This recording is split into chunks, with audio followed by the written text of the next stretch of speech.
Welcome to Grow My Etsy Shop podcast, the drips of knowledge you need to start growing. Hey, welcome. So I have a pretty good episode today about burnout. Was meeting with my mastermind group, and there was an individual that's like, I'm getting burnt, Jared. I'm just coming off of this busy season for me, and I am burnt. And it is very hard to motivate yourself to go back into the mundane work of fulfilling orders and whatnot when you feel that initial burnout. And I've seen it before, and I've felt it before. And so I kind of wanted to share some of the techniques that I have, that I've been coached to have, and what even others in the group were sharing at this time. Before I jump into that, though, there are a couple of things that I feel like we can touch base on relatively quickly here.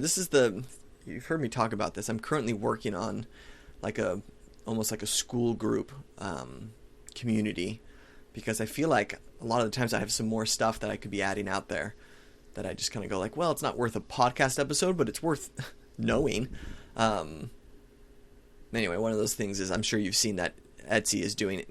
Okay, let me share this really quick. The reason you may be saying, Jared, why don't you just say it, is because a lot of people go back and listen to stuff. And so I like to try to keep episodes somewhat evergreen so that people can get value even if they're coming in 6 months later from now. And so if I'm just always talking about things Etsy's doing, then, you're not getting you get it. This just becomes, and so there's two things that are changing very quickly. One is, Etsy's always changing, and the other is AI. And I feel like there's a lot of AI guidance that I could be giving that I don't really give, because I just end up getting on a month later and saying, well, something different. So, but this one has to do with Etsy and AI. So Etsy AI, as you guys might have seen, they're sort of suggesting how to write titles, and the suggestions that they're making is to really write simple titles. I shared this with the group. I'll share this now. So Etsy, I'm trying to think of the most condensed way to share this. I have seen people be very successful writing very simple titles. And it makes you sort of scratch your head to say, how does someone write something so basic, yet they're seen and their products are being sold and yada, yada, yada. And there's a simple answer to this. It's that Etsy already knows what you sell. They already know your niche. They already know your target audience, and they already really like you. When you have all of those things going in your court, SEO becomes not very important anymore, because you can literally just kind of let something out and just kind of be like, yep, this is what it is. And Etsy's like, we already know what this stuff is. We already like you. We're already placing you in search. We're already getting the data of who your target audience is. We're just going to put it in front of those people. Oh, look at that. It's continuing to sell. Perfect. So the actual explanation of using SEO to branch out and all that kind of stuff doesn't become as important if you're just in a mode of cooking. And so it seems like Etsy's AI is saying, hey, why don't you write stuff like this? Because it's really easy for us to know. But the problem is, if Etsy doesn't know what you sell, then you're really missing out on opportunities. And so there's obviously the extreme of you go in there and you keyword pad everything up, and then Etsy has no idea what you're selling because you have just a bunch of random keywords. Or you can write SEO sort of the way that we talk about on this podcast, which puts weight to certain specific inspirational and intent buying keywords. And then the hope is you use categories, intent, inspirational keywords to sort of train Etsy what it is that you sell. And then that allows you, the way that you're writing SEO allows you to be able to branch out into new niches or new target audiences within the same store. It feels like Etsy's AI that they're promoting is, at least for writing titles, is a really great way to sell if you already have the knowledge and Etsy already knows what you're selling and you're looking to stay within that niche and target audience. So it could work for you. It could very well. You could do it. And like I said, I've seen shops before the AI use this technique when they are dialed in, and it works. Would Jared recommend it? Jared would give you a thumb sideways. You know what I mean? So, okay, that's my Etsy AI spiel. Well, I could keep going. Not about this one's just about AI in general. If you want to hear this, so I am seeing a lot more resistance to AI than I've seen before. One of the kind of trend videos that's going on right now is that people are saying to ChatGPT, hey, count to 1 million. And ChatGPT is like, no.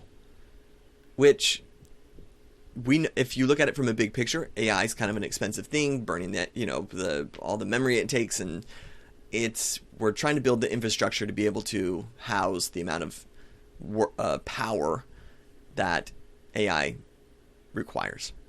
And counting to 1,000,000 is just a waste of that. So that's why it's probably hard coded to say, like, look, if someone gives you a task like count to 1,000,000, just politely deny it. Save the tokens. The problem is, this morning, am using ChatGPT's agent, and I have these really long automations that I'm supposed to be building out for a specific client. And I said to ChatGPT, will you build all these things? And it took me maybe 40 minutes to prepare the prompt of what it is, because there's just so much information that needed to be kind of filtered through. And then when I gave the prompt, it shot back to me, hey, I have all these questions. And so then I answered all the questions. And then it worked for about 9 to 10 minutes. And then it said, okay, I've done one of what you asked me to do. Here's the formula. Just keep going. And I was like, I know how to do it. I just paid $20 a month for you to do it. So back at you, babe. And it said, okay, yep, I hear ya. It did one more and then said to me again, okay, here's the formula. Get working. And I was like, dude, what are you doing? Like, I know how to do it. So anyway, I am seeing more of this. This is, I think, and if you've used ChatGPT before and use it deep, you might even notice at this point sort of that it's not as good as it once was, that it's making a little bit more mistakes. It doesn't seem as eager to work. And I think a lot of this is what we're seeing is that kind of that McDonald's technique where, McDonald's was once a nice restaurant that people would go to and get these delicious onion hamburgers. And there was Mr. McDonald over there making his hamburgers and putting his love and his sweat and his tears into his recipe. And what is McDonald's now? It's the quality if you took a original hamburger that they made compared to what today, you would be very disappointed. But they kind of had to take away the quality as they scaled what they were doing. I feel like we're kind of in this process right now where AI isn't holding up to the demand of what people are needing, and so it's scaling back its quality for us. And so hopefully, at this point, I've always been very loyal to ChatGPT. It's like I'm just going to learn it. I'm going to put all my money into it. This is where I'm going to focus. And I would say the last couple weeks I've been, don't tell ChatGPT, but I've been experimenting with other AI bots, and so far have found that some of them are working better than what I'm seeing. All right, let's get into our burnout episode. You're going to hear a little piece of paper. You hear this? That's my paper. I usually write on my Kindle Scribe. I put my pen for my Kindle Scribe in my pocket, and then I went out and pushed my daughter on a swing in my backyard and have not been able to find it. So I used normal pen and paper like a peasant, and so now you're going to hear it in my podcast. That's why I went to the Kindle Scribe, is that you wouldn't have to hear my notes flipping around in the wind. Okay, so this individual that kind of sparked this discussion, she is a very seasonal store. So things pop off during Mother's Day and back to school and all that fun stuff. And so she's coming off of back to school. She's like, geez, Jared, the last thing I want to talk about is growth. The last thing I want to talk about is how to get more sales. I'm ready to lay face down in a pillow and scream. And so we had a discussion about burnout, and there was from members of the group and just all that fun stuff. And so I kind of took notes and rewatched the recording of it and thought, all right, I'm going to share this with our users here. So one of the things that was brought up was what causes burnout? What makes us feel that I don't want to carry on? So number one is, and this is kind of my own observations just from working with Etsy shops, is that when they feel like they're not seeing growth, so Etsy is fun when you're growing. It's fun to see your bank account go up. It's fun when you went from zero to making $100, from zero to now making $500, from $500 to making $2,000, from $2,000 to making $7,000. Like, that's a very fun process, and you're kind of transforming, you're learning, it's all new, it's exciting. And then after a while, you kind of cap, right? Let's just say you cap at 7,000. And then the next month is 7,000, the next month is 6, and then the next month is 6.5, the next month is 7, the next month is 5, the next month is 7.5, the next month is 6. You get what I'm saying here. Pretty soon what you have is, at one point it was this exciting, new, growing no roof type business that you had, and now you kind of have a job. And you show up and you do your tasks and you're wearing a bunch of hats and you make your money. And a lot of the times we tend to match our spend. And so, where this extra $7,000 was not here before, my gosh, we just start to spend that money. We start to say, all right, well, this is our new kind of baseline. And lo and behold, there you are. And so now this extra money doesn't feel like extra money anymore. It just feels like money you need to live. And now what's going on here? That's number one. Number two, well, this kind of transferred into number two, which is just the feelings of you have a job. And so if you've just kind of created a job for yourself and you're just kind of getting up and you're doing something that's very mundane, and so fulfilling orders, before it was innovative, it was different, you were building, you were creating, and now you're just fulfilling, and you have these tasks that you do every day. And unfortunately, ChatGPT is going to tell you to pound sand the minute you tell it to do it for you, which I have it going on my third monitor, and it just told me, all right, well, I've clocked out. So, clocked out? What do you mean? You've timed out? Oh, well, 17 minutes. Got to go take a break. Dude, you're a computer. Anyway. Number three is, and this is seasonal burnout. So a lot of times this happens at the end of fourth quarters for people. They get done going through Christmas or whatever. They just get their butts kicked and they have a seasonal burnout. So that can cause burnout as well. And then number four is you don't need to grow. This is an interesting one. This means, let's just say you're making $7,000 and you go, this is great. This is the money that I need. I'm happy. I don't need to grow anymore. And so sometimes you can't control that. All of a sudden you get a month where you make $9,000 and you ended up working more than you wanted. And so you're like, stop, I don't want this. I don't want, every time my phone goes cha-ching or whatever, I'm not excited. I'm sort of dreading that noise. I'm dreading when I get an order. I wake up and just kind of in my head think, I hope it stops for today. Now we don't want to be in this position. This is hard as a business owner. We want to be in a position where we are creative, we are growing, we are in love with what we do. And so I'm going to share with you the advice that I gave. So I asked this individual to go back in time. Similar to that ride at Disneyland where you get, the all aboard, and then you get on the train and then it starts to go and then you go in that tunnel and there's like lightning and you go back in time and then all of a sudden there's these like dinosaurs, and I wanted her to do that. I was like, go back in time, get on that train, and I want you to go back in time to when you started your business. And I want you to take that version of yourself and I want you to look at where you are today. And I want you to, this is a perspective exercise here. Would you be frustrated at yourself now? Be like, you want your orders to stop.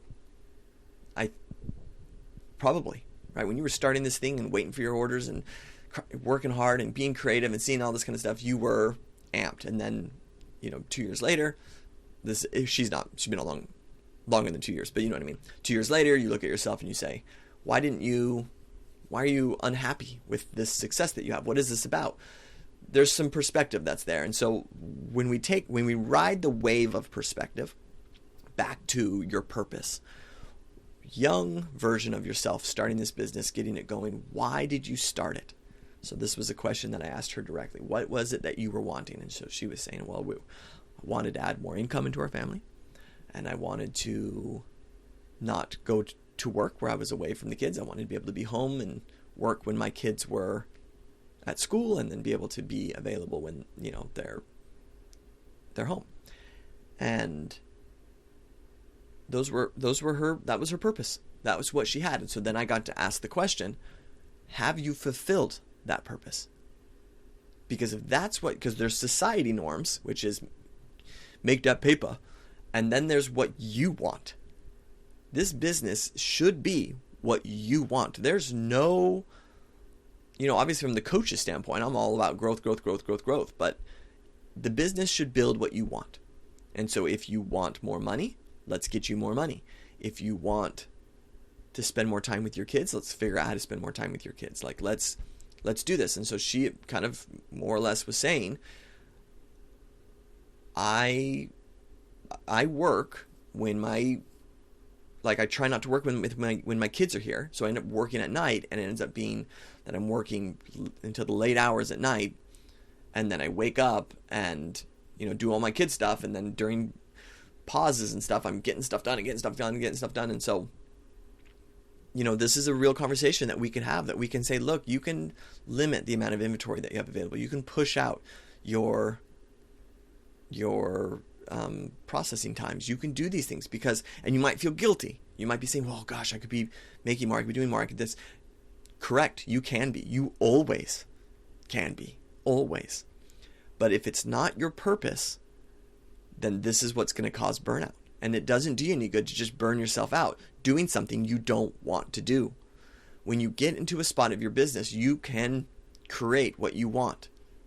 And so we had this discussion to talk about, is this taking away from what you want? And if the answer is yes, then you have a right to have resentment towards it. But it's your responsibility to figure out what it is that you want, vocalize what you want, and then create the moves that you need to be able to get what you want. So if it's, I want to grow it, I'm hungry, I'm bored, I want more to do, then let's figure out some techniques for that. If it's, I don't want my nights to just be flooded with orders, then let's figure out some techniques for that. Both can be solved.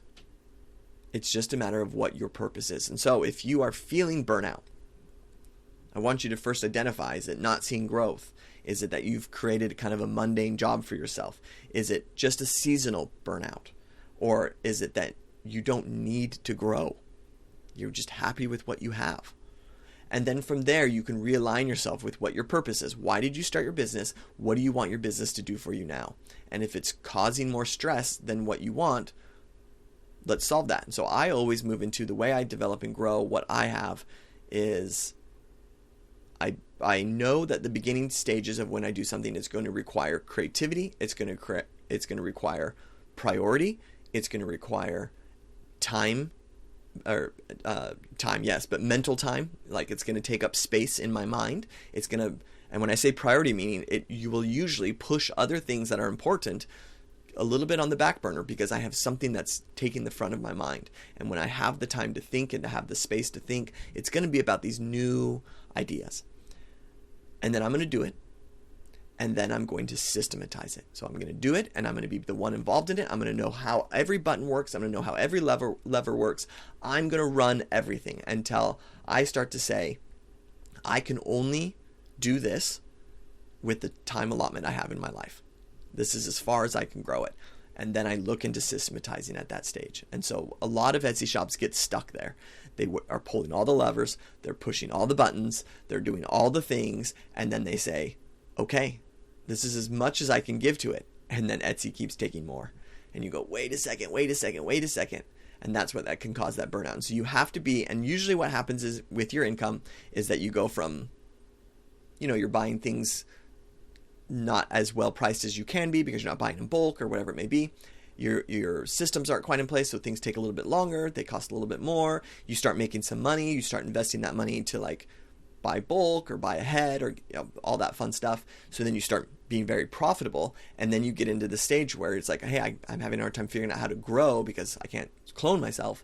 And so the best thing that you can do, and this is kind of the pattern, is that you take profit and you invest in systematizing. So what your income will kind of look like is like a spike that then drops back down and then spikes up even more. But I think that's a very scary thing for Etsy shops. And if it is for you, if you're looking at yourself and you say, this is a scary thing for me and I don't want to hire, I don't want to have to systematize this more than I already have, or I don't think I can systematize it more than I already have, then that's a conversation that you have to have with yourself to recognize I can't be resentment towards something I can't have resentment towards something that I've sort of placed upon myself. And so there is always a solution to getting less orders. You could take all the pictures down, for example. You wouldn't get any orders. But like I'm saying,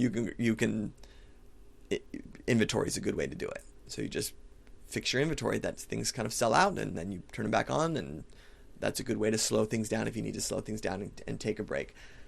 Vacation mode, you've heard me talk about it. I don't love vacation mode. but sometimes you need to flip it on. And if that's the case, you can always bounce back from vacation modes. It just takes a little bit of time to bounce back from vacation mode. Okay, so the last piece of advice here, this came from a lot of members in the group who are all successful Etsy shops, who all suffer from burnout from time to time, and this is kind of what they shared. So this one was probably my favorite. Well, I think they're all great. I'm not going to play favoritism here, but one of the members talked about changing the environment that he works in.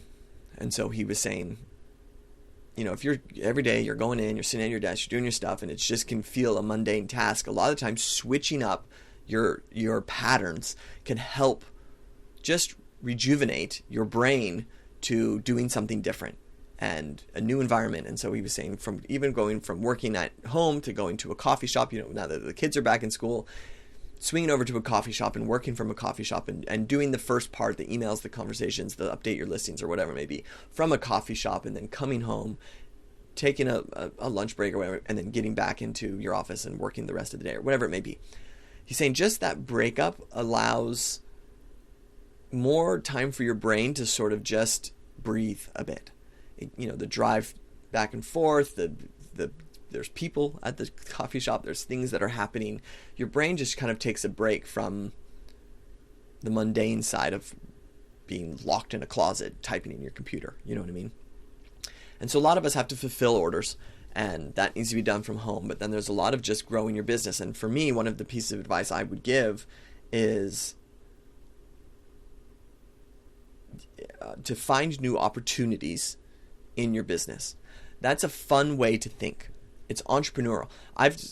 This is exactly how I worded it when I was talking to her. As I was saying, I am, a digital marketer, more or less. That's what I am. However, I don't view myself as that. I view myself as an entrepreneur, and I create my own work. I create my own skills. I market my own skills. I sell my own skills, and that makes me an entrepreneur. And so I bet on myself. I know, here currently we're having this conversation where ChatGPT is literally doing, I'm going to check on it right now. Still going. Perfect. ChatGPT is literally doing my job right now.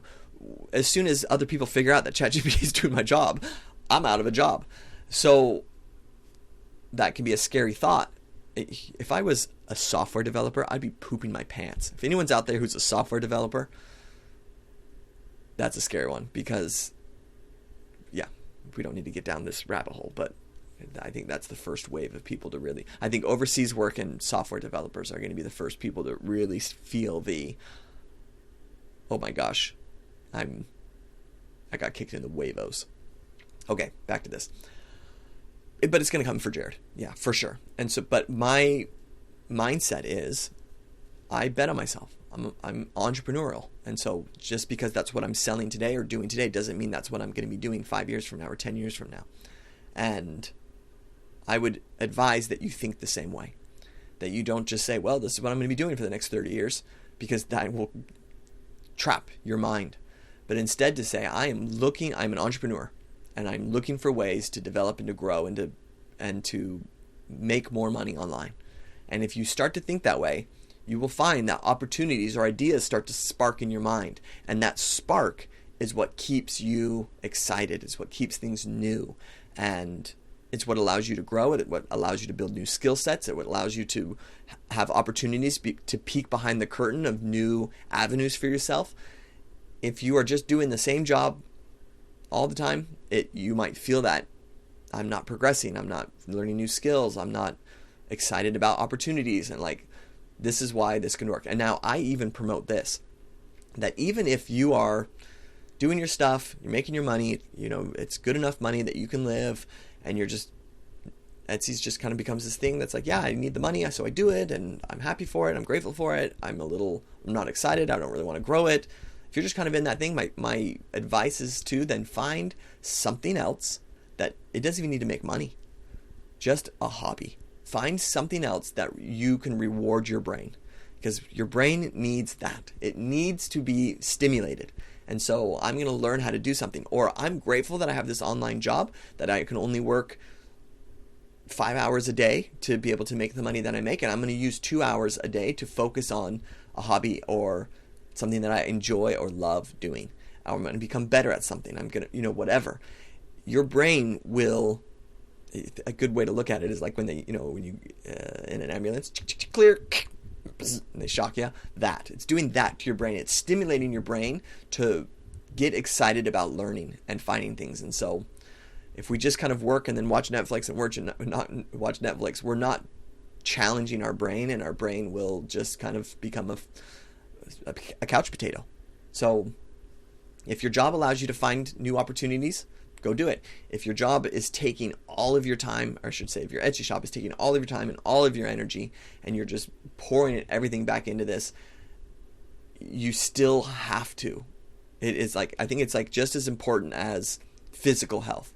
Like, just because you're working all the time doesn't mean you just let yourself go. Like, you do need to be physically active in some way, otherwise you're just going to end your life early from heart problems. And so the same goes for your mind. You can't just burn it. Create time, even if it's a half hour a day that you spend thinking differently. It's good for you. Okay. Another thing that I think is great is that if you pursue, because sometimes motivation from pursuing new things can kick in. I don't want to do that. It sounds like more work. I don't have the time. I don't have the energy. I don't want to invest the funds or whatever it may be. I have a thing that I do with myself. It's the treat yourself. Parks and Rec. Which is when I sign a new client, it's sometimes I don't need a new client. It's just one extra person. And I think it would be smart and it's good. And of course, extra money is all great. And then, but do I want it? If you said to me, Jared, are you? It's like, no, I'm kind of dreading this process, because the first initial signing a client is getting to know each other and trust each other and how to communicate and all that. It's just a nightmare. So I treat myself. I tell myself, I'm going to buy, I have a Lord of the Rings sword on my wall. Why? I'll tell you why. I bought it for myself. Because I love Lord of the Rings. And it just makes me happy. I'm never going to go out and buy this and come home and my wife's be like, Jared, why did you buy a sword? I'm like, I just really like swords. Instead, I looked at it as, I am adding more income to my bottom line here. And I'm not overly excited about it, so I need to motivate myself. And how am I going to motivate myself? I want to go buy Elrond's sword. So I went and I bought Elrond's sword, and I loved every second of it. And it's on my wall, and every time I see it, I'm happy. And yeah, that's the thing. And so if you have this, I'm going to treat myself. If I'm going to take on this extra work that's going to bring me extra income, the initial extra income that's coming in for me, I'm going to treat myself with it. I'm going to do something. I'm going to buy something I would never buy, or I would feel irresponsible buying in any other world other than right now. So that's, for me, is something motivating for me to grow when I don't want to grow. Okay, those are my 3. Yeah, it was try new things, even outside of your job, change the environment, or find new opportunities, and then pay yourself from that new opportunity. So I find this very helpful. This is kind of a longer podcast. I apologize. I'll see you guys next week.